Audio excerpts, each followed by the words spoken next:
but rather if you can, have a sizable group of people that you know and that know you, have some sort of engagement with them over time, whether that's going to the association event every quarter or the conference or the networking event for your chamber of commerce every month, whether it's that or the digital side, showing up on LinkedIn, making those comments, or even better, doing both.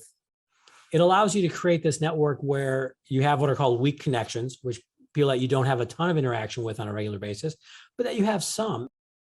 This is Outside Sales Talk, the best podcast for outside salespeople.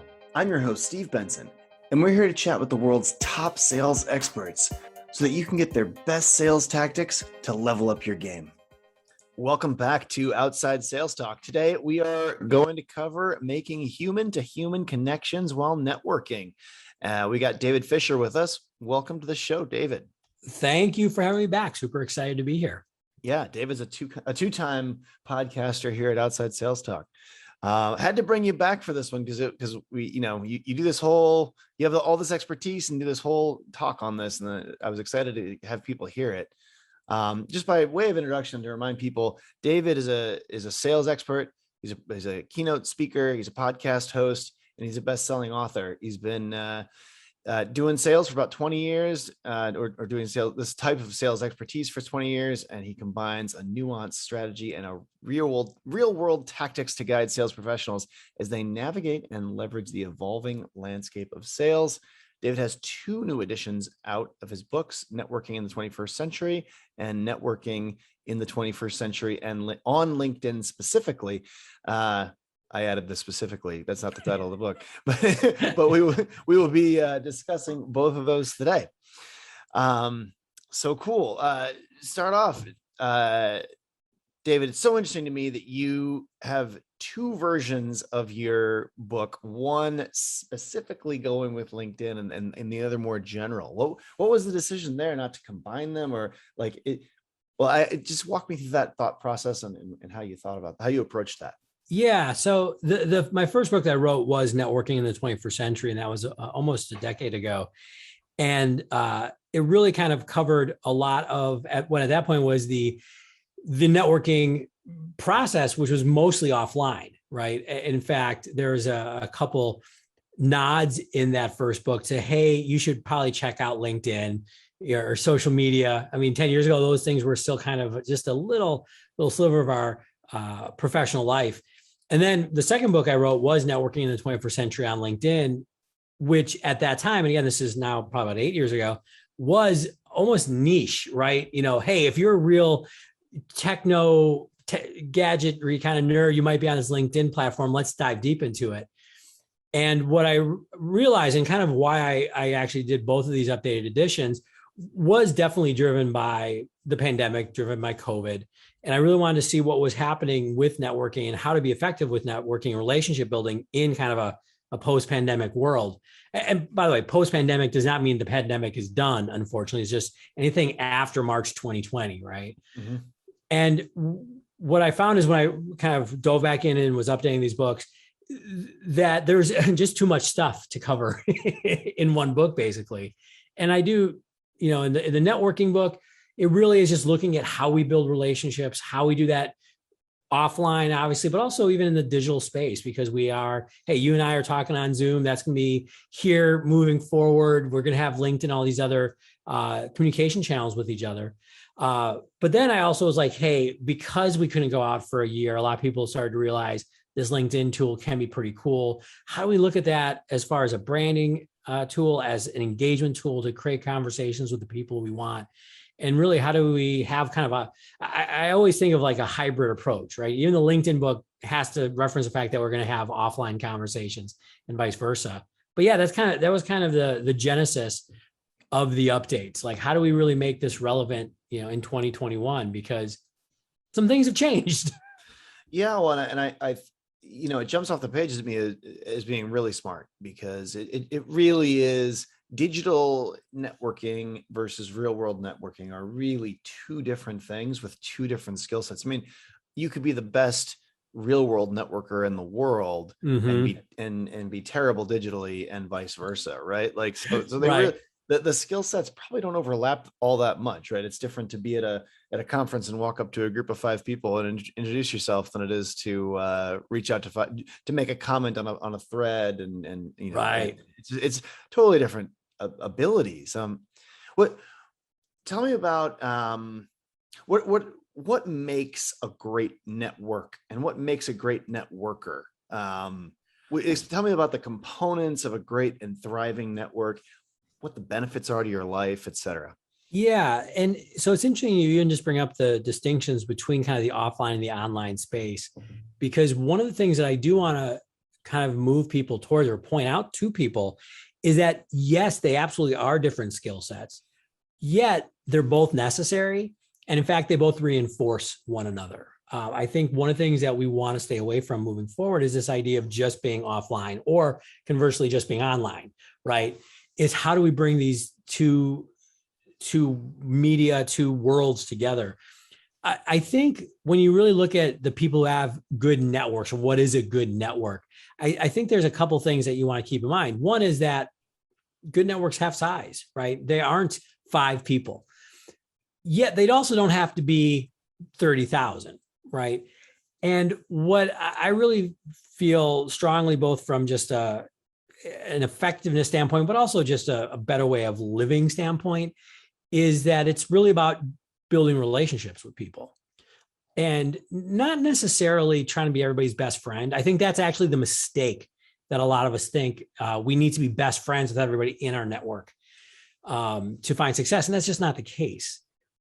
But rather, if you can, have a sizable group of people that you know and that know you, have some sort of engagement with them over time, whether that's going to the association event every quarter, or the conference, or the networking event for your chamber of commerce every month, whether it's that or the digital side, showing up on LinkedIn, making those comments, or even better, doing both.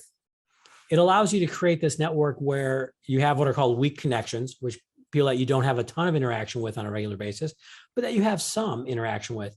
And then when there's a way that you can move business forward in some way, whether that's helping them, making a connection for them, an introduction, making them aware of something, or if there's a way they can help you, you're selling and you're like, hey, I know you work for this company that I'd like to sell to. Can you introduce me? That you have built that relationship. You've built that foundation, that social capital that you can then leverage, right? To me, that's what a good network is. And so when we look at networking, whether that's, again, online or offline, it's always, am I doing things to create those connections, to start the relationships? Am I doing things to cultivate those relationships, share time, energy, space, attention together? And then how am I leveraging those relationships, both for my benefit and, importantly, for their benefit? Yeah, that makes a ton of sense to me. And I there's so much value in your network. I mean, I got my first great job because of networking and frankly, LinkedIn really. Right. I mean, and I hired my the co-founder at Badger through LinkedIn searches. Mm-hmm. Basically, like I was able to really nail down to a list of like 120 people that had these specific skill sets. And then I was able to, because I knew people who knew him, I was able to network with him. And mm-hmm. just so many times it's been so instrumental, I think, that in my career. And I think it's hard to even quantify. It's hard to count how much value has been created. It's so important. Well, and that's, sorry to jump in there, but that's, I think, so important to understand, is that I think there's two things that happen. One is that we know things come from our network, but they're often kind of accidental. And so we often don't put enough effort into it to try to make at least our activity intentional and deliberate. Like, hey, I'm going to try to start these relationships. I'm going to try to cultivate them, stay in touch with people.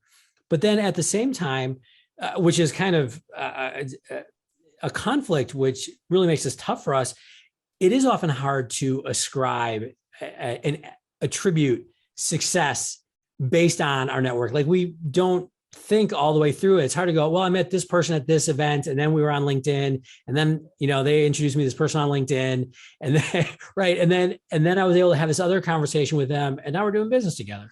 Yeah. And because it's not direct and especially when I'm talking to sales groups, a lot of people in sales, we love the direct, I do X, I get Y, and so if I do 2X, I get 2Y, it's a direct linear correlation. I get that. Networking isn't always like that. And so it can be really frustrating sometimes when we're like, oh, I get this about LinkedIn, salespeople will be like, well, I don't go on LinkedIn because, I was there for 2 days and I didn't get business. And I'm like, come on, right? You've got to invest, you've got to be there. You've got to build all of those, all that momentum in those channels. Then you get the payoff, but yeah, it's not always direct. And it can be very demoralizing for people. Well, I think you give a lot more than you get. Well, at least in my case, I feel like I spend a lot of time like introducing people to each other, and this is I guess a function of having a lot of context on something like LinkedIn is like I'm the main connecting point between a lot of people, and so like if you are that connective tissue, you end up making a lot of email introductions. I have like a little form. I can do it in seconds. Like someone will be like, hey, will you introduce me to this person? I'm like, yeah, of course, whatever. Like here's, and like, as long as I know and, don't, know and like, or don't think badly about both people. Right. I'm like, sure. Yeah. But if you guys have a reason to talk, well, let me try to grease the skids here. But I've just got the same little template. I copy it and paste. I mean, 30. There's a template in the book. If you don't have one and you're listening in, go get the book. There's a template. There it is. Right. Is this why so many sales professionals struggle with networking? I feel like I get a lot of feedback from people, or I've heard people say like, hey, the networking is hard, and it's hard. Mm-hmm. And is it this mindset that they want the results so quickly that makes it hard? What is it about being a salesperson that makes networking hard? Is it the pressure to perform? What is it? That's a really good question. I think you're on to part of it, which is we're saying you're talking about networking when done right is a long-term, you've got to invest. I call it networking karma, right? You've got to put a lot into it to like get something back. Does not help you close business this quarter. And at the same time, you got your sales manager going, tell me about your pipeline. Tell me about your opportunities. We need to close. You need to hit your quota this month, this quarter, like, let's go. And that's very loud. And that's yelling in the ear of most salespeople. And so sometimes pounding the table. Yeah, exactly. So of course what's also funny though, is if you talk to any successful, especially veteran salesperson, they're like, oh, it's my network. Right. I know salespeople who, they've got the sexy jobs that they make, $200,000-$300,000 a year. And honestly, they don't work super hard, right? But it's but let me be very clear. They have worked very hard over a career to build their relationships, often in their network, that they can just call somebody and be like, oh, hey, John, we've known each other for 20 years. Can you introduce me to the VP of, marketing over this company that because I want to go pitch him. And that can often happen accidentally, as I said, just if you're around the same industry, for example, for a long time, it'll happen. But I do think you can do things to accelerate that process, to be intentional about it. What I often counsel salespeople to do is to split their time. And what I mean by that is go, hey, spend 80% of your time, even 90% of your time, if you need to, like going after the stuff that you're trying to close right now. It depends on what your sales cycle is, but like, let's get this done. But, and here's always the but, carve out that 10% of the time, that 15% of your time. We're talking like a couple hours a week at most to do that networking where you're going in saying, hey, I'm not trying to like get business from you right now, but I think you could be a great referral partner. I think you could be just somebody in the industry that I should know. Hey, I just met you at this event. You're not in my industry. You're not a prospect, but you're just a really cool person. You're pretty smart. I think I should get to know you. And just even slicing out that percentage, that does, it compounds if you put that time in consistently. So that's, I think that is a big reason why. And also, let's face it, a lot of times at least historically, sales has attracted people who are very like, what's happening right now? Let's go. Very action oriented, very, which is great, but they're the people that often get bummed out when it doesn't pay off immediately and directly. So, hey, it can be frustrating to do LinkedIn posts consistently over and over for, weeks and even months and not seem like it's going anywhere, but you got to develop that critical mass, right? So Absolutely. if you keep that in mind, I think it helps salespeople get over that hump. Yeah, I guess the philosophy that maybe one could approach it with is networking is like prospecting. It's something 100%. you have to do, but you don't get an immediate payoff. And it's why it's great to be in the same industry for a long time, doing the same, Yep. selling the same stuff for a long time, being at the same company for a long time, because your network and who and just your knowledge of, I cover this state and this state with this product, and Mm-hmm. I've been doing it for years, so I really know the landscape. If you But a lot of the deals you close in year 7, you started in year 2, really. You met the person at this event 5 years ago, and you've known each other for 5 years, when even if you just knew each other a little, when that person had a deal, or when there was an opportunity, they pinged you on it. Like you were in the conversation because of your networking. Yeah. Yeah. And maybe back then they weren't in a place where they could hire you or buy your product or service or collaborate with you, or whatever it might be. And now that person, just because of time, is now the director of blah, blah, blah, and is the decision maker or the C-suite because their careers moved up. And yeah, you're not, I often use the example of like our college friends, right? As we get older, I don't think you or I are we're still for spring chickens, right? But, I'm only 24. What are you talking about? Oh, I'm old. I'm 26. To ignore the gray hairs and the receding hairline. But my college friends are people I've known now for over 20 years. I mean, literally, if there's something I need from them, I call them up, say, "Hey, I need this," and they go, "Yeah, sure," because they know I do the exact same for them. And again, you don't have to be best friends with everybody, but even just in this attention mad world, like getting somebody to respond to your email, if they go, "Oh, I know Steve, we see each other every year at the conference. Okay, what's up?" I mean, it is prospecting. It's long-term prospecting. And I think for most sales professionals, they also have to get out of a mindset that's still prevalent in a lot of industries of like hunting versus farming. Like both, you're doing both. Like they're not contradictory to each other. Like there's nothing wrong with going out and like, hey, I'm going to pound the phone and I'm trying to get, do some cold calling and get stuff going right now. And at the same time, I'm going to go plant my field and make sure that I've got something that's going to take a while. But man, when I get that harvest, oh, that's going to be great. Absolutely. And what can you do to develop your networking skills? What interpersonal skills can a field salesperson develop to be a better networker? Oh, such a good question. I think there's a couple of key ways of approaching this. The first is something, the word has come up a couple of times already in our conversation, the idea of just being intentional and being deliberate, right? Just going, hey, this is something that's valuable. I am going to put time and energy and focus on it. It doesn't have to be that much, but even just thinking, I want to be good at, connecting with people.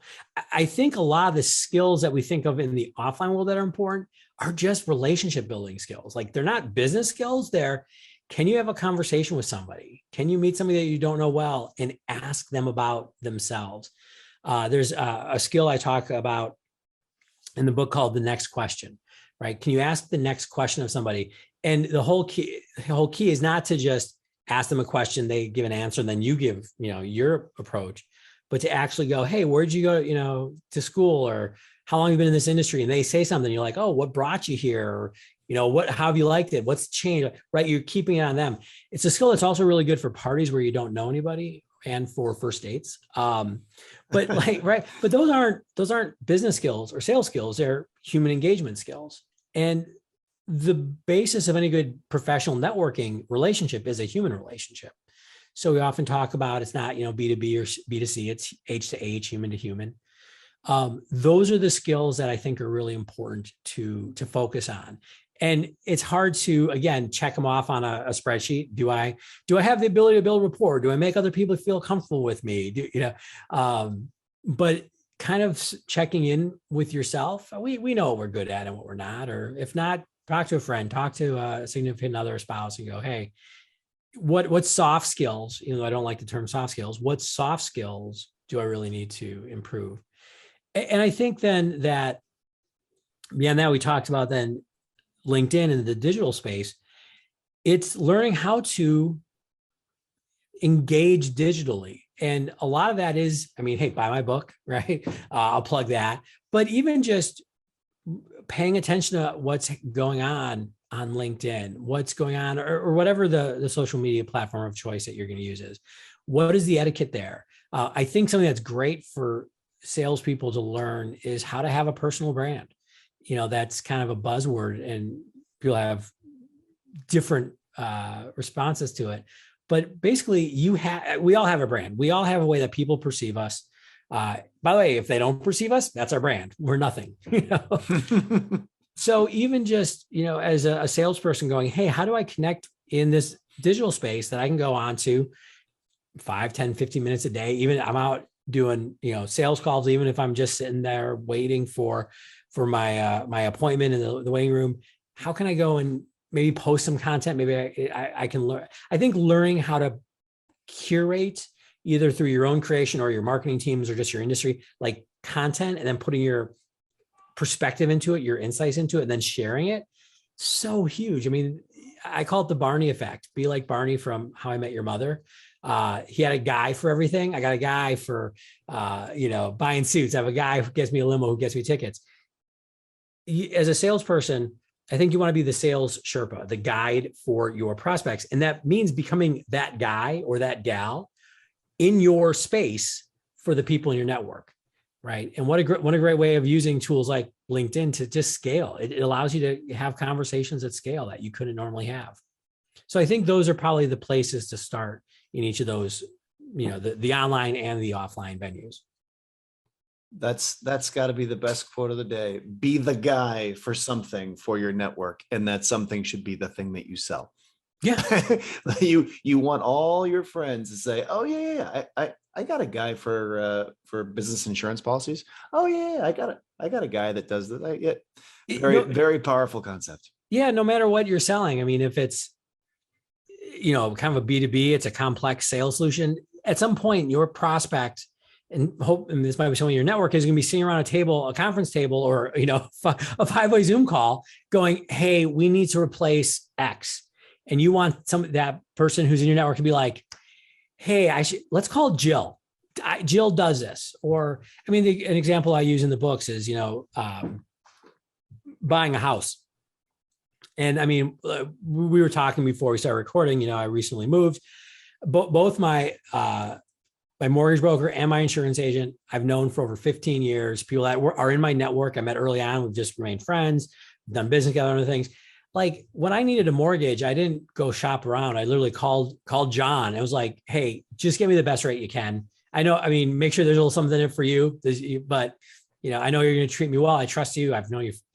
He didn't have to work at all for that piece of business. Same thing with my realtor. I wasn't like, oh, let's go talk to a bunch of realtors. I was like, hey, Andrew, we're moving. Let's do this. Well, and that's a great quote from your book too. In your book, you say people do business with people that they know, that they like, and that they trust. I'm paraphrasing, but that old school sales adage. It's still true, for sure. Does this change in an online world versus an in-person world? Like how does, I guess there have been several shifts in networking that I'd love to get your take on. One is the shift from offline to online that's really happened in the last 10 years, let's just say. Right. And then also the shift from our world pre-March 2020 to a post-2020 world. Yeah. Let's talk about how networking has shifted over that period. Yeah. So what was really interesting is that I found really quickly, and this was even because I was thinking about it a lot during the beginning of the pandemic and lockdown, all those things. I'm still kind of surprised at how much hasn't changed versus how much has changed. It's actually a better Because, way to rephrase my question. What has changed and what hasn't changed? How do we approach right. it? Like, Well, no, because a and lot hasn't, I don't think. I mean, yeah, I mean, at its foundation, it's still about, as we're talking about, human relationships and connections. I mean, the sales job has not changed, right? There's nothing fundamentally different about it. It's not, for example, take a teacher, for example.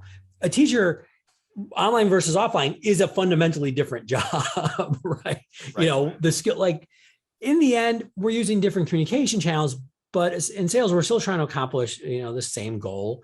And the reason why I bring that up is because it's often the fact that we try to go, oh, so many things are changing. There's so much uncertainty. And by the way, there is a lot of change, a lot of uncertainty exists, but Zoom was here before the pandemic. LinkedIn was here before the pandemic. Asynchronous video, text, like all of these technology platforms were here and were in use. Mm-hmm. Well, it's funny. I hear how Zoom changed the world from people all the time. And I'm like, we had phones. Like before this, we didn't see the little square of your face, but which half the time people have off anyway. Right. Usually when you're selling something to someone, they've got it off. I've noticed, by the way. Yeah. Like you turn it on for your boss. You know, your prospect's not turning it on for you. He'll turn it on for, he or she will turn it on for his boss. So Right. how is Zoom different than a phone again? Other than it's not, you know, it's on your computer. Like, I don't get it. Yeah. But I've been doing Zoom calls. I'm sure you have as well. I mean, my network is in business is national. I mean, it's international. I've been doing video calls.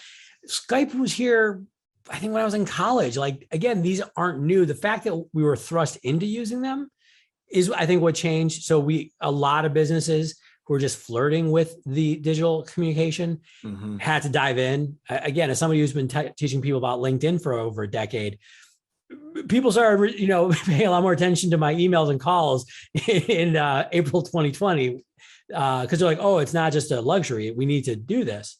Yeah. So that's what I think hasn't changed. What I do think has changed is, first of all, the one thing that was good about offline networking is that it was easy to get in a room full of people that we didn't know under some pretext and kind of start the conversations by just geographic proximity, which basically meant we could go to the conference, we could go to the again, our Chamber of Commerce networking event, whatever you're selling, whatever you're doing, you could go to a place without having a whole lot of pretext for it and just be like, oh, I often say networking events are kind of like singles bars when you're single. Like you just go there and everybody's got the same reason for being there. And so it's okay to walk up and somebody and start a conversation and then be, hey, can I have your number? You want to go on a date? Same thing with business networking. That has gotten harder. I don't think that kind of large events transfers into, like, you know, the 50-person Zoom calls. Like that's kind of a mess. So you have to find different ways of doing that. That being said, I actually don't think those events are networking. Those are where you meet people. Networking is the ongoing relationship building. So I actually love Zoom for the ongoing part because it's easier, right? You know, I even think about this, even if you're networking in your own geographic area. I'm in the Chicago area. To meet somebody for coffee is still, that's at least a 2-hour commitment just to get there, to have that coffee, right? Versus saying to somebody, hey, it was great meeting you at X, Y, and Z event. Hey, you want to grab a 30-minute phone call? I'd love to hear more about your business. I'd love to tell you what I do. You know, that kind of getting to know you conversation can be valuable. And it's so easy. People will give you 30 minutes.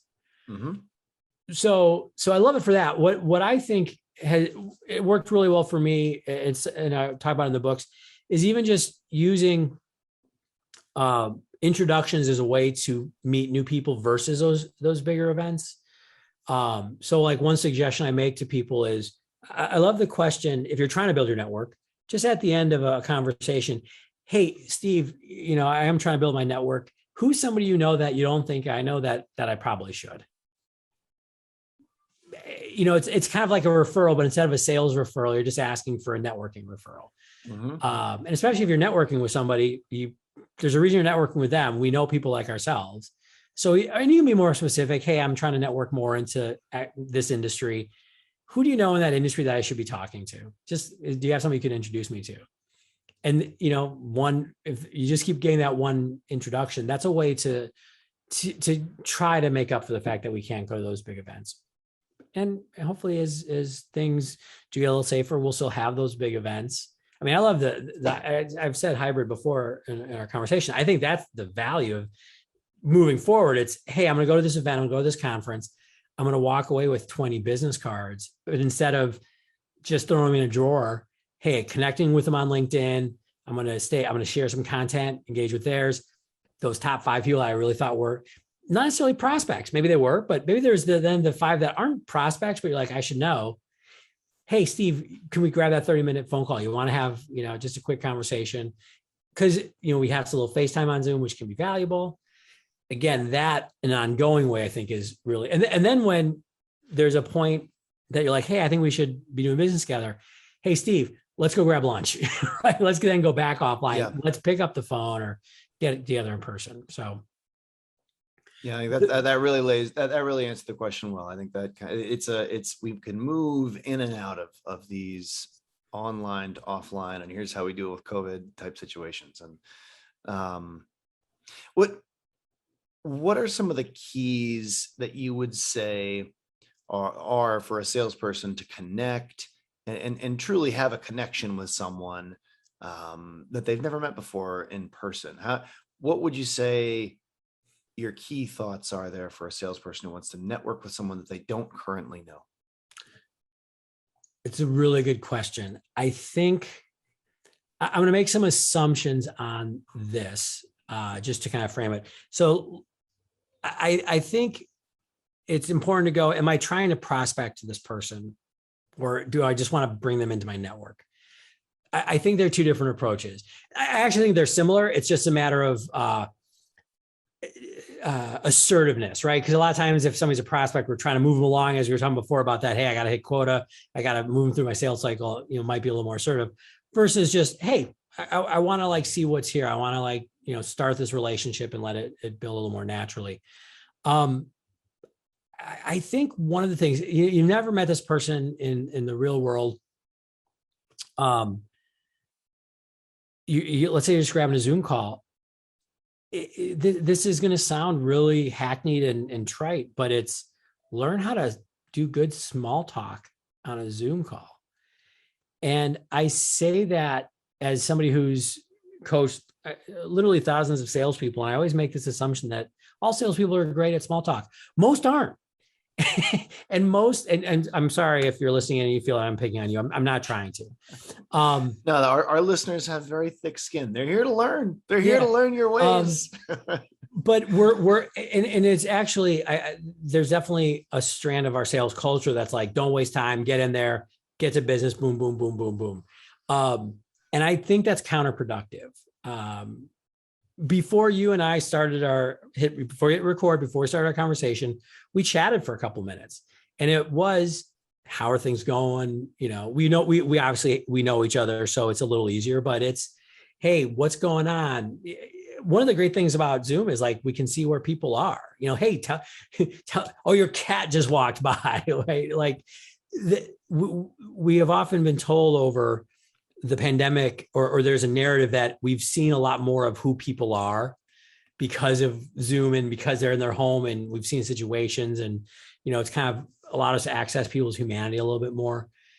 Great, do that, right? I mean, it's almost like walking in. I said that the next question skill is great for first dates, and I know because before I met my wife, I was on a lot of first dates. It's really just going, hey, I want to be interested in you. Somebody said it much wiser than me, and I'm going to probably paraphrase and butcher this, but it was like, don't be interesting, be interested. Right. Great top of mind thought to have for all salespeople. Yeah. What's very, this is maybe not as evergreen, but Ted Lasso, the show, there's a great quote where he's like, be curious, not judgmental. I mean, it's the same thing. If you really want to approach networking, on a human level, it's like, hey, I just want to get to know this person. And that's why I say, like, you got to kind of turn off that prospect, like, can I get something from this? Which is a good and natural wiring for salespeople. We're, as sales professionals, our goal is to create, is to find the opportunities, is to be like, hey, we have a solution, you have a problem, let's make this happen. But it's kind of, you kind of want to put yourself in a space where I'm like, hey, something might happen, something might not. That's okay. Let's and especially if you haven't met them in person, taking those few minutes. Now, by the way, this is, I think, just as relevant for a sales call, right? That first time you finally got that prospect, whether or not they have their video on. Like, I learned early in my sales career, people will give you a couple minutes of talking, of small talk, if it's about them, if you're really truly interested. And that foundation goes so far, both initially, but then just long term. So I feel like I got off on a little bit of a rant there, but that's what I would do. No, not at all. I think that's exactly what I was looking to learn. And I think it's all about the framework that you put yourself in, right? Like the framework of networking or the framework of prospecting is just different than the framework that the mental place we come from when we're selling. I think it's just, and you have to be prepared for that. This is not, when you call a new lead that you got sent to you through your CRM, like, that because the marketing team found someone who was interested in the product, it is a different experience than when you're calling a random someone who's maybe never heard of your company before on the phone. And it's different. And that's the prospecting element. And that's different than just walking up to a person or networking with a person that however you're doing it, that is not aware of who you are, what your company does, not aware they have a problem with this space. Networking is super important long-term, but super low payoff in the immediate term. Yeah. It's not going to help you make the quarter, but it'll make a career. It won't make a quarter, I think I like that. You can have exactly that. Right. That's for you to put in your next book. But hey, that's exactly right. Go back to something we said earlier, that veteran salesperson who's, been in the industry for a while or just been around. Yeah, their careers are often made. That person who's been in your company for 15 years isn't cold calling like you are, right? Hopefully not. If they're successful, they know who to talk to. They know the relationships. They know the introductions that they can leverage. And that was. Yeah, there's not one conversation over their career. It's all of them. Yeah. Well, which is why it's so important to be in the right area in your sales career. Like, the faster your industry is growing, the faster your company's growing, the higher the margins in your industry. You get yourself in the right spot and then sit there and become the guy in that role for this area. And that's a strategy to having a fantastic sales career. Absolutely. And make sure it's something that you like too. I mean, I do think it's important that you're in a role that fits you, right? Industry wise and sales culture wise, organization. I mean, selling heavy mining equipment is different than selling SaaS, is different than, selling financial services. All three completely valid career choices. All three have great places to be. But if you're a heavy mining equipment person trying to sell financial services, you're just going to be beating yourself against a brick wall. So yeah, I think it's important that you find a place that fits for you and then stick with it, right? Which salespeople are also not always great at. Just stick with that company, stick with that industry, stay there, and don't always try to chase the grass that it's always greener on the other side of the fence. Pick that's advice I've given a lot of people early in their sales careers is pick a great spot and then stick with that spot, because 4 years into it, 5 years into it, you're in a stronger position than anyone else that the company can bring in, right? And so you can really carve out a spot for yourself whereas if you've been switching roles all the time, you don't have the same strength. Yep. And that's kind of a new thing, a new development in our economy. I think how often people switch jobs. It's like companies are valuing their people less, and therefore people are valuing the role less. But there's so much value to, kind of growing with the place and really carving out your spot. You just 4 years into a job, you just know so much more than anyone else off the street could, no matter how smart that person off the street is, right? Yeah. Yeah. 100%. You could take a very experienced salesperson and they're still in some ways starting from scratch in your company. Yeah. 4 years in, I always tell people, like, it's going to take you a year before you even know what you're doing, like, at all. Right. And like, more in some roles, right? Like, I mean, the best salespeople I know, if you know, who are in like, and the sales people that I know are generally in SaaS sales, software sales. You drop them selling mining equipment, they're going to flounder, right? Like, because I don't know anything about mining equipment, and it's big. That's all I know. It's very large, and you don't want to stand in front of it if it's on. I can tell you those two things, but yeah, exactly. Now, this piece of mining equipment, you really want to stay behind this one. Yeah. Well, and it's interesting. Also, I just to take a step back and think about why we're talking about career development, right? With the conversation that started about networking and LinkedIn. But there's a reason why. I mean, these things are related. They are connected. I think one of the things that salespeople often kind of shoot themselves in the foot is for the exact reason we're talking about. Networking is not just how do I get more customers? It's how do I network within my organization so that my ops people like me, my service people like me. I know how to get things taken care of. How do I make sure that the upper management, not just my boss, but all the people who might be approving or not approving of my promotion, right? How do they know me? How do I go to that industry conference and know the thought leaders and the authors and speakers, because I've been there, I met them, and then I saw them again. And I mean, we're just people. We like to meet the people on the other side of the podium, so to speak. It's not just how do I get more business? It's how do I actually fill out my entire career? And that's what we're really talking about. Absolutely. And that internal networking can be just as important to your success in a role as anything else, especially if you're new to a job. Like, figuring out, who gets what done and who can help you understand this, that, and the other thing is so important. My first field sales role, I think my dad, who's a smart man, and the older I get, the smarter he gets too. But I remember even, I was young in my career, and he basically said something like, go make sure the people in the home office know you and like you. Right. So even it was just like calling and introducing myself, and lo and behold, like, I would screw something up. Right. Or, I would fill out the form wrong, whatever. And they just call me up and say, David, you screwed it up. We fixed it. You're okay. Yeah, so much headache and heartache was avoided because they knew me, and I genuinely knew them and try to make my life easy for them. But yeah, they had a lot of power. Yeah. Well, and back to the power of being at a company for 10 years instead of, one.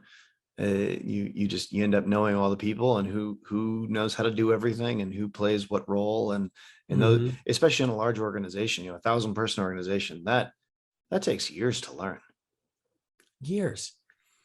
And that there's a lot of value to that. I guess kind of to make sure we're staying tactical here. It's, if you're in an organization, it's not just networking outside of your organization, it's networking within and being intentional about that. My dad told me, go meet these people. So I reached out. I was like, hey, can I have, this is, 25 years ago, can I have 15 minutes of your time? I'm new in this role. I just want to meet you. Right. But having that intentionality can be really, really valuable. Well, and help people think about how to manage their network from just a tactical, logistical perspective. Do you think is LinkedIn the way you do that? Do you use like an internal CRM? Do you use a spreadsheet? How do you keep track of who do I know and when should I be following up with them next? Yeah. So the first thing you need to do is buy my books, because I talk about all the stuff in there. The second thing I would say is there's a couple of things to do. One is definitely use LinkedIn. I don't own stock in LinkedIn. I wish I did. That's not my portfolio. So I don't have a vested interest in this. the ability to scale your time. It's a force multiplier, right? So think about spending 10 minutes posting something, and not just here buy my product, but just something about the services you provide or your industry or how you're thinking about it. And then having that seen even by 100 people, which I don't think is very many, that's 100 people. And so this becomes a very easy way just to stay in the ether, right? To stay in front of people. So I think any good salesperson should be on, I think you should be on LinkedIn daily about 20 minutes, 20, 30 minutes. That's it. That might seem like a lot, but it's really not. And it's a great investment. I do think using some sort, like I use a CRM, but not only for sales, but I actually have, like a CRM that's really networking. And the easiest thing you can do, if you identify somebody who you want to stay in touch with, it's either for me, it's every 3, 4, or 5 months, or sometimes 6, but that's almost 2 months. Twice a year is the least I would want to see somebody. I literally just have a reminder that says, call so-and-so, set up a 30-minute Zoom call, check in with them. Now, the people that I might be doing that every 30 or 3 or 4 months, we like each other a lot. There's probably some business where, they can refer me or vice versa. Generally, if I'm talking to somebody that much, I like them, right? That's the great thing about it. If you do this well, you just get to meet cool people, and like your friends my wife jokes to this day that she's like, wait, you said you had a business meeting. I'm like, yeah. She's like, you were at a bar. I was like, yeah, happy hour. Right. And sorry for partying. It's my job. Well, right. And then I go, well, what she really hates is then when I can go through and be like, hey, that deal that I just closed, I got that from Jim, who I meet every 3 months, and we really enjoy craft beer. So we have a beer together every 3 months. So yeah, I was just hanging out, and yeah, now the mortgage gets paid for a couple months. She's like, all right. How do you like them apples? How do you like them apples? And I actually have many people, I mean, this isn't a secret. I have many people say, wow, you're always so good at like just reaching out and saying, hey, let's connect, or let's even just grab a quick phone call or a quick Zoom call. It's not me. I have technology that reminds me, call Jim, set this up. And then of course, after that meeting, I just go back and I change the date for another 3 months in the future. You can't do that with everybody, but even finding 10 or 15 people, huge, right? If you had, I mean, let's keep the math easy here. Let's say you had 25 people that you talk to twice a year.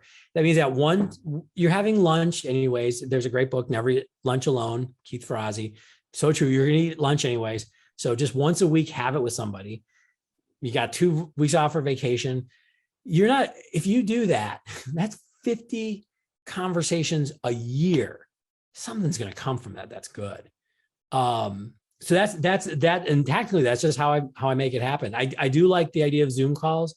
To be straightforward, I usually shoot for 3 or 4 of those meetings a week. I mean, networking is one of the main ways I get business. It's by referral. So I'm very vested in this as a lead generation, I guess, tool. But just those 2 things alone, LinkedIn, some sort of reminder, that goes a long way. Those are the places. That's where I would start. Yeah, it's funny. I've seen people, and I don't use the Badger map for this myself, but I've seen people take our product that is for helping field salespeople, and I've seen them put their own networks into it too, because you can upload whatever you want in there, right? Yeah. And they just label them as personal, and so they can switch it. They can filter. Okay, just show me personal stuff and show me where everybody is. And, because I know I'm going to be in this area, like, so who could I invite out for a beer? Who could I have lunch with? Whatever. And then they can overlay it with their professional stuff too. So I didn't start out this call trying to shamelessly plug our stuff, but I have seen people do that. And many times I've been like, I have to do this. Like I have to put but the problem is I don't have all my friends' addresses, but I could put that into my own Badger map.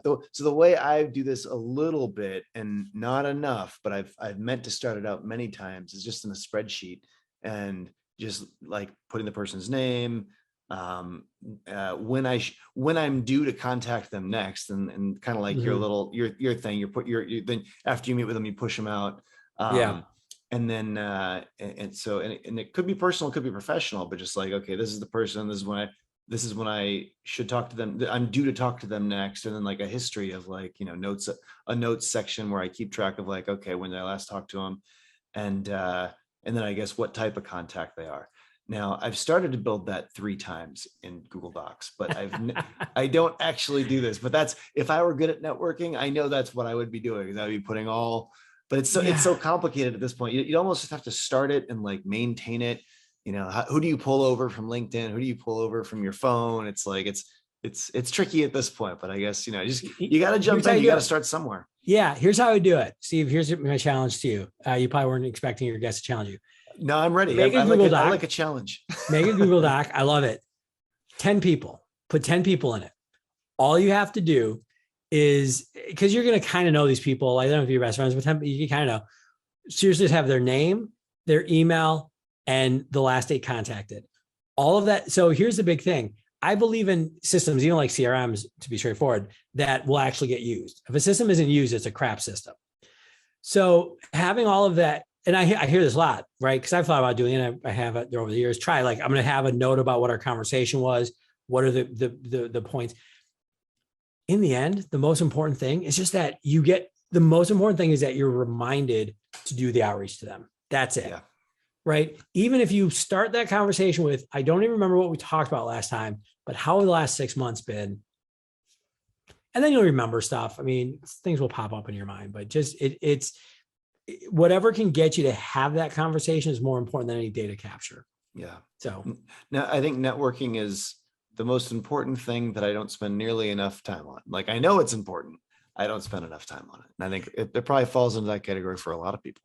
Yeah. Well, hopefully that keeps me busy, right? I've been evangelizing for a while, but I don't think I've converted everybody quite yet. Well, I've got a few quick question, quick answers, sales in 60 seconds. How can you use networking to cultivate and build your credibility professionally? It's all about putting the relationship out there. I think it's about the way we build personal brand, which we spoke about. And your personal brand is who you are when, or the way people speak about you when you're not in the room. So that's really what networking is. It's having those conversations that aren't about, hey, I'm trying to sell you. I'm just trying to build my brand with you right now. We're trying to teach people today to have more human to human connections, right? Mm-hmm. How can you make your LinkedIn profile seem more personal, more human? How can you set it up in such a way that encourages this? Yeah, on a practical level, make sure it's first person, make sure it's filled out, make sure it's not your resume, because nobody wants to read a resume. It's really the story of what you do, I think it's how you serve. And in fact, the biggest thing I'll say is don't write what you want to write what your prospects or your network need to hear or want to hear, right? It's not about, even though you're writing your profile, it's not about you. It's actually about what they need to know about you. When you take that, you flip that perspective, all of a sudden you start sharing things it's not, hey, I hit this sales award, or I'm really cool because of this. It's, hey, here's what I do for people. Here's the conversations I have. Here's the problems I help them solve. That becomes much more attractive to people reading your profile, and it's a lot more human. Do you have any thoughts or tips and tricks for someone who maybe doesn't feel like a natural networker? Maybe they're an introverted person. What would you have to say to them? If you're uncomfortable, and a lot of people, this isn't always easy. It's the idea of going to school on the first day of school and not knowing anybody. Start small. That's what I suggest to everybody, especially if you're not really comfortable networking. You don't have to walk into the conference ballroom. Reach out to those people that you kind of know and say, hey, can we talk one-on-one? Most introverts I know are great one-on-one. So just do one-on-one stuff. Ask for that introduction to somebody that you don't know and just build it that way. Or conversely, use digital, because some people, maybe you're a little shy in person, but in the safety of your office, or your dining room table, it's a lot easier. So then, okay, great. Leverage LinkedIn and some of the other digital platforms.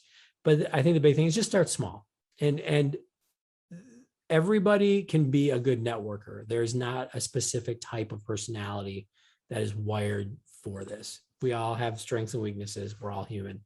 just, just reach out and maybe be interested instead of interesting, because then it's not about you, it's about them. And how can you limit or mitigate seeming pushy or obnoxious? Like a lot of people when they're networking or networking type activities, people are concerned that they're going to come across as asking for too much or being obnoxious or pushy. How can you make that better? I once had a mentor tell me, if you're worried about being pushy, you won't be, right? So even just being cognizant of it helps. I think a lot of this does go back to the idea to share, which is make it about them, not you, right? The people that we think are pushy are the ones that are like, here's my business card. Here's what I want. Here's who I'm trying to connect with, me. If you actually go out with this attitude of, I want to find out about people, I'm curious, I'm interested, and I want to find ways to help them, it shines a spotlight on that other person. And by naturally, human reciprocity means they're going to also want to help you. But I think some of the best conversations I've had, I didn't say anything. I just let the person talk. And what is your best tip for leaving a lasting positive impression with a client or a prospect? Fireworks. you know, I mean, that's such a complex part of the process. It's hard to say just one, but here's a suggestion I'll make. Whether it's Zoom, whether it's in person, just when you're finishing up, pay attention to the person. Whether it means looking them in the eye, shaking their hand, doing a nice wave on Zoom, whatever it is, but actually the leaving feeling is so important. An old manager once said, there's a reason we kiss at the end of dates, right? And if it's a bad kiss, it didn't go well. Or if it's that's how we know, right? We want that last feeling to be memorable. So by the way, don't kiss people at the end of your networking meetings, unless it's culturally appropriate. I don't know, kissing on the cheek or something. Yeah. But in Brazil, it's always two kisses, one each cheek. A lot of European countries too. There you go. Then it's fine. But just looking at the person, just not thinking past where you're at into the next meeting you have or whatever, but just look in the eye, say, hey, thanks for your time, whatever is appropriate, but just pay attention at the end. And I think that's something we often don't do. Great advice. Well, I'm going to attempt to summarize all of the wisdom that you've given us today here. So first of all, networking online can be very different from networking in person. And you want to use online and offline networking together to make both stronger. So you use them in conjunction with one another. Network in order to build relationships with people. As you meet new people, continue to connect with all the people in your network to build those relationships and move them and move business forward. It can take a ton of time to build these relationships. So this is a long-term investment. Make sure you're intentional with your interactions over the long term. Building up your relationships and your network will pay off throughout your sales career and can really make a huge difference over time. So you want to dedicate a couple hours each week for networking and building connections, and you want to be really intentional about it. Networking is like prospecting. It's like a long-term prospecting, right? And you can think of it as an activity, a separate activity like that. You want to focus your human engagement skills in order to start and keep your conversations going with your connections. You can practice how you ask questions and work on how to keep the conversation going and creating value for everyone involved. Build your own personal brand and think about becoming the go-to person in your space. When someone says I've got a guy, be that guy or that girl. You want to ask for networking referrals. You can ask, so it's like a business referral, but it's more, who should I know? So it's ask somebody like, hey, who do you know that I should be talking to? After you've had a conversation with someone, like look for an intro to other people to network with. Learn how to do good small talk on Zoom calls. And one key way to do that is be curious about your prospects, be aware. Find a role that fits you so that you can sell things that suit your interests at the right kind of company and the right kind of industry and build your career out of that. Network with your within your organization. Network within your organization to build your resources within your company. Super important. Try to spend 20 minutes a day on LinkedIn and set up reminders to check up with the different people in your network every 3, 4, 6 months, whatever it is. Figure out like what the cadence should be, and then actually follow up.